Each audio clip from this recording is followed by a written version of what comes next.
Yeah, I'd like to introduce Dubrawskiv. He's shows up everywhere that I've ever participated in some meeting or something like that. He's definitely an expert in the field. He's going to come talk to us about the system development lifecycle and how we can get this security built in, as they say. We don't use the cliche.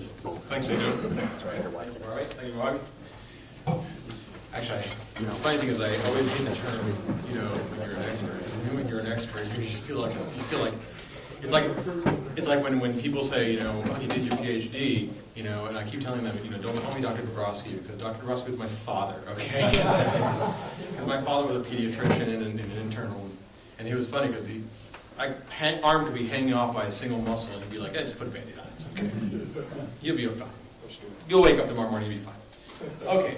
So one of the things that I wanted to talk to you about, let me give you a little bit of background on where I came from. I come from a variety of different fields in many respects. The last 10, 12 years have been all been IT, mostly in security. Cisco, a stint at AT&T, which I try not to remember as much.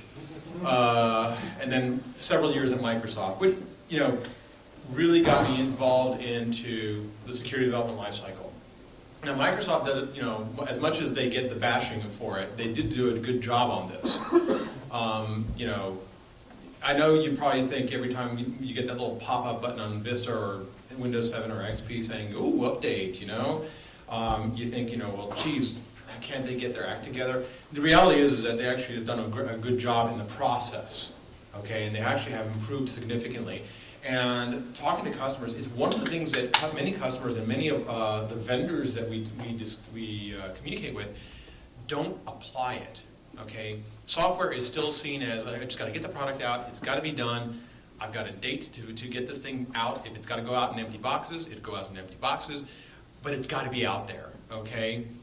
The problem is we're dealing with a product and a technology that is, as we know it, critical infrastructure. Right? As much as people would rather say, my power, oh, come on, how often do I lose power? It's only 6 hours out of every year. Well, in that case, I say you don't live where I live, because I live in Pepco land. So, and I lost power for 2 weeks out of the past year. So, the SDL requirements and recommendations basically focus in on what Microsoft built as a framework. But then you got to throw out all the Microsofty stuff out of it, okay? Which is a ton. You really got to simplify it. But it really falls into these 7 categories. You have to have education. You got to do some kind of risk assessment on your product. We're looking at threat modeling, and this is something that really very few organizations have taken it seriously. Coding, from the perspective of coding, we'll discuss a little bit about that. How to test this. What's a final security review, and then maintenance. And maintenance basically is how do you keep, when you find a bug, somebody reports to you a bug, how do you handle it? Okay? Unlike general purpose computing systems like Linux, Mac OS, Windows, it's not considered, it may not be the best thing to do to sit there and say, oh, you know what, I found a bug in my meter here, I'm going to post it on Debug Track. Bad idea. Okay, because there are people who are paying attention and they'll figure it out and they'll reverse engineer it. This kind of information is it should be fully disclosed to the customers, but it needs to be controlled in some way. So SDL has those 7 requirements. Chief among them, education. One of the things that we've been discovering as we have been applying the SDL within Itron is our programmers are just gung-ho to get the product code written. Or, even worse is, they take the legacy code and they say, damn, that works for this part, let's use it again. Okay? The problem is that they're basing their assumptions on what has happened several years ago and the state of security from several years ago. You have to keep we have to keep retraining the programmers. We have to keep updating them. We've actually been setting up, we're in the process of setting up some way of monitoring what's called continuing education credits. All right? Making sure that the programmers are focusing in on keeping up to date on new security attacks, new vulnerabilities in the languages that we code in. From the vendor's perspective, We code in a variety of languages. We code in everything from C, C++, C Sharp, and I think there's one other, okay? We have, from C Sharp, it's okay, it's fairly okay. C Sharp is a managed language. You have a CLR that tries to protect you from bad things happening. However, C and C++ allows you enough rope to hang yourself with. And our programmers we're in the process of developing and implementing educational classes to teach them how to do secure coding. Also, whenever we do a rev of a product, risk assessment, you have to evaluate it. And now, the risk assessment actually breaks down to two things. One is a security risk assessment, and then there's a privacy risk assessment. I remember we talked about this a little bit earlier, exactly how do we handle privacy in smart grid, what is considered privacy. That's still a gray area, but from our perspective, we're looking forward several years in which people and legislation will probably say that pretty much anything that goes through the meter that identifies whether a person's at home may be considered PII. So we're going to have to we're trying to figure out a way to scrub that information. We're trying to figure out a way of controlling it so that it doesn't leak out. That's not a trivial task. Threat modeling is basically where we're taking our product, we're taking our system, okay? We're breaking it down into two layers here. We're looking at it from a perspective, you need to look at it from a perspective of the individual device that's in the environment. You need to look at it from your meter, from your collector, from your head end, from your meter data management system. You got to look at it all the way across the board, and then each individual component, and then you have to look at it from a bigger perspective as everything tied together. Okay, so there's really two layers of threat modeling that needs to be done within an AMI is what we're discovering. Obviously, from the coding perspective, this is where we are applying tools that we have in our development environment to try to keep our programmers from doing stupid things, to basically go through and to do code reviews. This is a sea change within our environment because our environment is culturally just get the code out, get it done, put it in the meter. It's going to go on the side of somebody's house. This is a model based on what was 12, 15 years ago, where the meter doesn't really do much other than just get the metrology information, maybe send it out via AMR, okay, or somebody has to actually come up and look at the little spinning dial and count the numbers. So we actually are investing significant resources into doing code reviews, and that's something that has to be done on a line-by-line basis. All right, especially from legacy codes, especially if stuff is pulled in from legacy. Once we've done that, we tend to hand over our designs we're going to be handing over our designs and our products to an internal testing. Yes, sir. Sorry to interrupt your flow. You're talking about bringing code review and similar levels of rigor that you didn't used to apply to the software development lifecycle. You're a vendor, right? I know not a utility, but even as a vendor, where adding these types of tasks adds cost and takes time, is your company, is your organization truly on board? Is that why? And yes. Was that a hurdle? That was no. It's how did you get to the point where a guy high enough up said, "This is cool. We need to do this. Let's do it. We'll do it." Okay. To answer your question, yes, it's a hurdle. My organization's on board, at least from my perspective. Okay. I've got different my perspective because I'm basically running this whole project and running this effort to drive this into our culture. I've got at least 3 product lines that are already starting into this, and 2 others that are sort of waiting in the wings, mostly because I'm one guy, and unless somebody comes up with a really good cloning technique that gets a couple more me's out there, it's only 24 hours in the day. So yes. Actually, to expand upon Ito's point, I work for Itron as well. Right. The way that we got the executives on board with this was showing the economic benefits of doing it right the first time instead of having to go back and fix it after the guys at IO Active and in Guardians and Sweary and so forth find problems with the system. Yeah. Obviously it's much more economical to do it up front. Yes, there's a high startup cost, but once we were able to demonstrate a long-term savings, they're on board in a heartbeat. It wasn't just in the abstract. Did No. you actually experience cost from one of those Uh-huh. demonstrations? I can't really comment on that. Yeah, that's a touchy subject.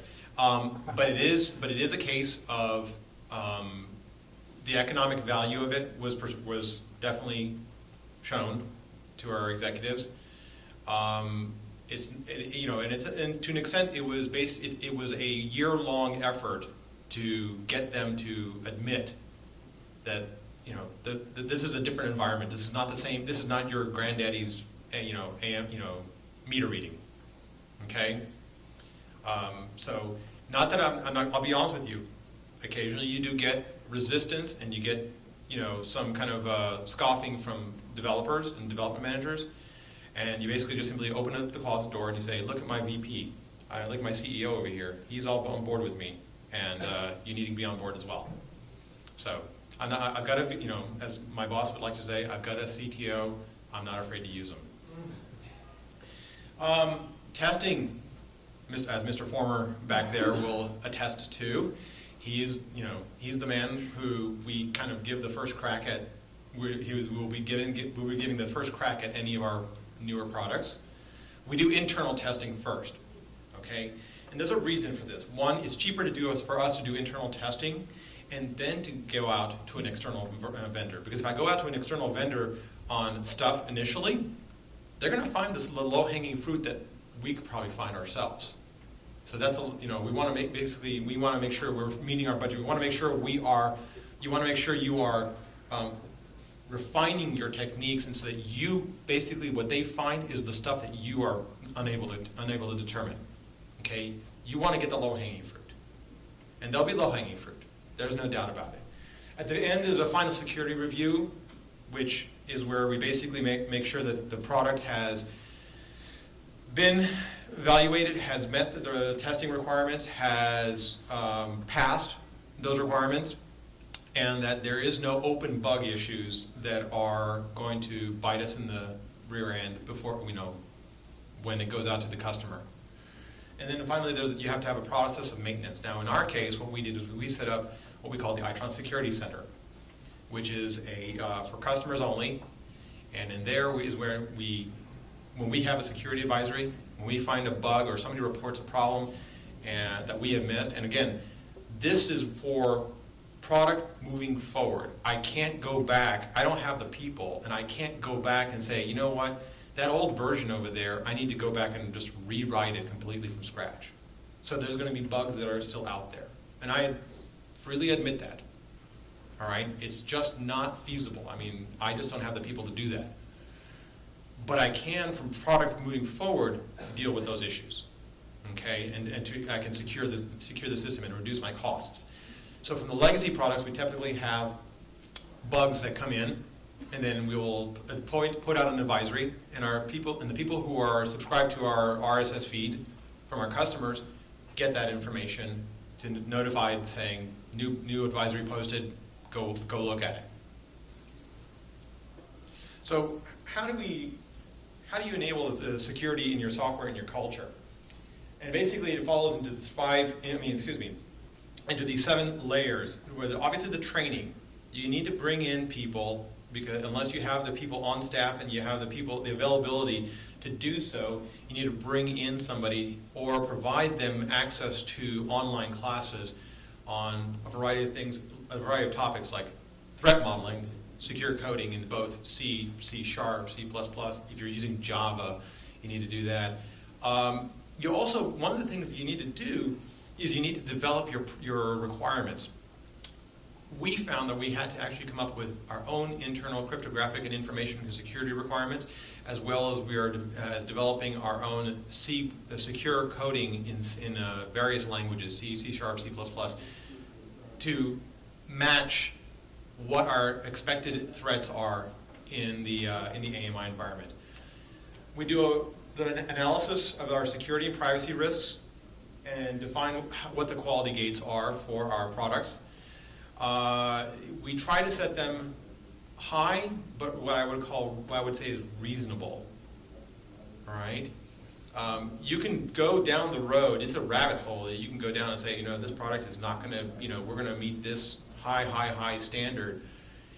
And as it was noted in the back, you could, it has an impact on your delivery schedule. All right. Now you can delay shipment only so much before somebody will say, gosh, we got to make money on this thing. There's got to be revenue coming in order to pay you guys. So we try, you try to balance that. That's a balancing act. From a design perspective, you want to do both threat modeling and attack surface analysis, and this is really critical. All right? When you do the threat modeling, you need to do it from a component perspective as well as an overall system perspective.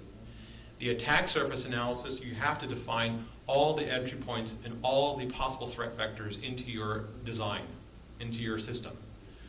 You want to make sure that in your implementation, you don't give the coder, the developers, the ability to inject or to add in some kind of bad code.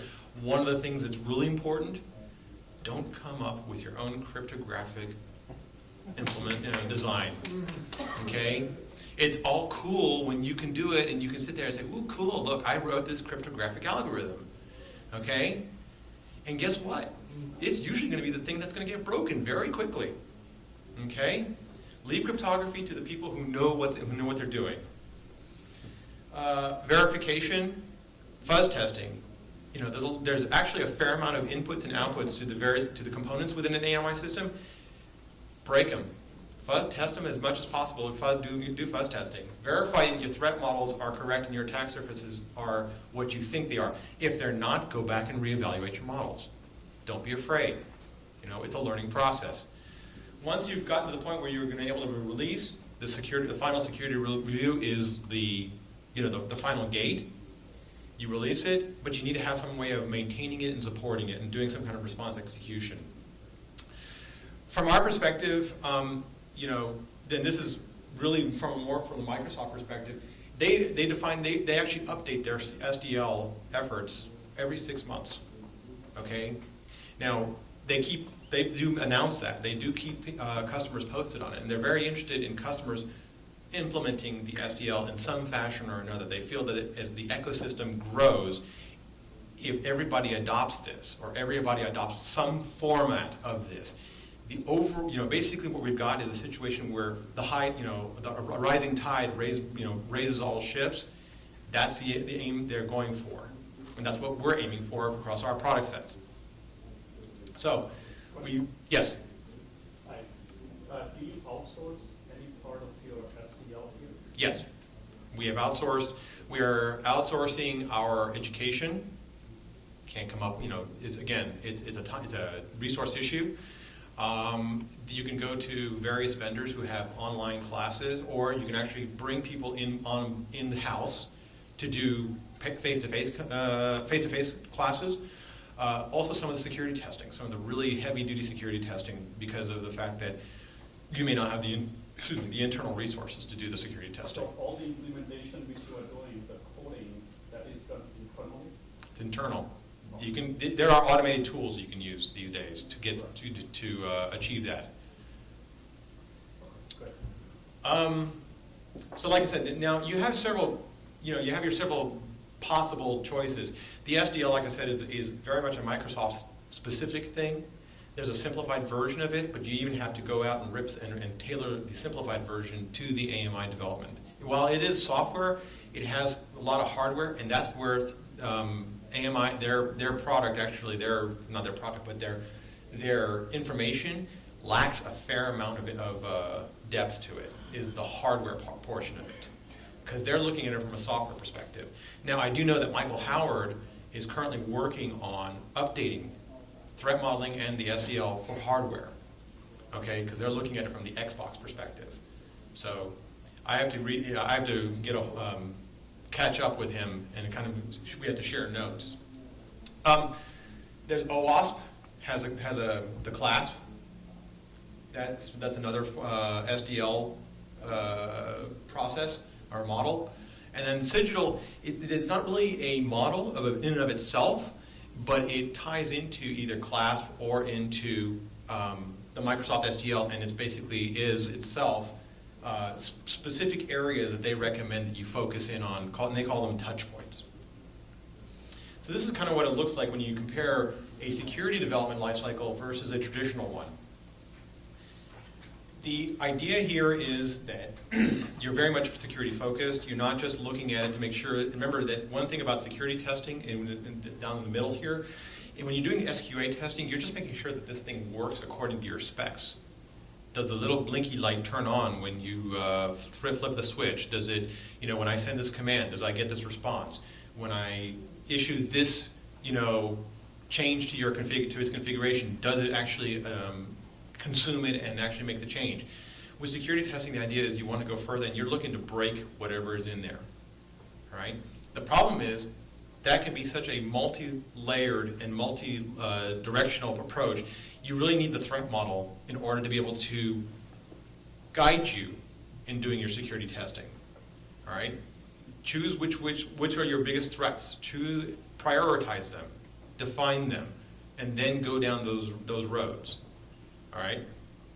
Because otherwise you can be spending quite a bit of time in the security testing and it's not all fruitful. So which products should have an SDL applied? From our perspective, this is what we define as what has to have an SDL applied. It's something that's going to be online, it's designed to be online.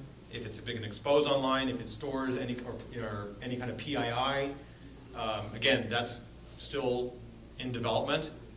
If it does automatic download or automatically downloads updates or gets updates pushed to it, if it accepts or processes data from an unauthenticated source. This is a touchy subject because the thing is that the meter technically should not be communicating with anything that's unauthenticated. All right, but what about it when you have a Zigbee interface? Okay, what about the devices on the Zigbee side of the world? Anything that has a control capability. So that basically that blanket covers almost everything that we produce, and it's a big blanket. Okay. So we follow along with the idea of what's called secure by design, secure by default, and secure by deployment. This is more of not just from the design's perspective. That is where we're doing it. We're doing it through the development lifecycle. When we're talking about it from a default perspective, whenever you have something installed, make sure you turn off as much as possible. That reduces your attack surface. I mean, that's fairly intuitive. That's pretty obvious to many people, but believe it or not, the IT folks that I've dealt with don't get it sometimes. They're like, well, I need to turn on all these features. And they're not really even aware of what turning on a particular feature will do. You also need to have the supporting material, guidance, tools, education. That's part of the secure by deployment. And you really need to have a lot of transparency and a clear policy of how you communicate with your customers. From our perspective, it's a big change for Itron's culture. We haven't really been dealing with it in this fashion because we haven't had to. But the reality is that as our executive team and as well as my boss and as well as Robert's boss, we are aware of that. But yeah, I know that.